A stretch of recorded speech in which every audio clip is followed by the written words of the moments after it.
بسم الله الرحمن الرحيم. يا أيها المزمل قم الليل إلا قليلا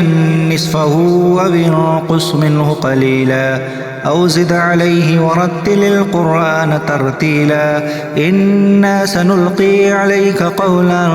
ثقيلا إن ناشئة الليل هي أشد وطئا وأقوم قيلا إن لك في النهار سبحا طويلا واذكر اسم ربك وتبتل إليه تبتيلا رب المشرق والمغرب لا إله إلا هو فاتخذه وكيلا واصبر على ما يقولون وهجرهم هجرا جميلا وذرني والمكذبين أولي النعمة ومهلهم قليلا إن لدينا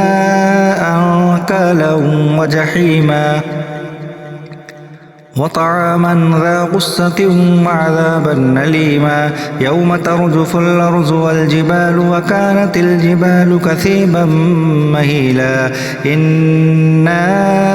أرسلنا إليكم رسولا شاهدا عليكم كما أرسلنا إلى فرعون رسولا فعصى فرعون الرسول فأخذناه أخذا وبيلا فكيف تتقون إن كفرتم يوما يجعل الولدان شيبا السماء منفطر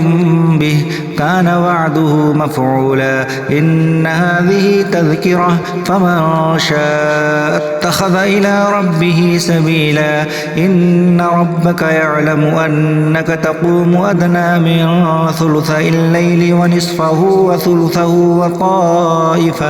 وطائفة من الذين معك والله يقدر الليل والنهار علم أن لن تحصوه فتاب عليكم فاقرؤوا ما تيسر من القرآن علم أن سيكون منكم مرضى وآخرون يضربون في الأرض يبتغون من فضل الله وآخرون يقاتلون في سبيل الله فاقرؤوا ما تيسر منه وأقيموا الصلاة وآتوا الزكاة وأقرضوا الله قرضا حسنا وما تقدموا لأنفسكم من خير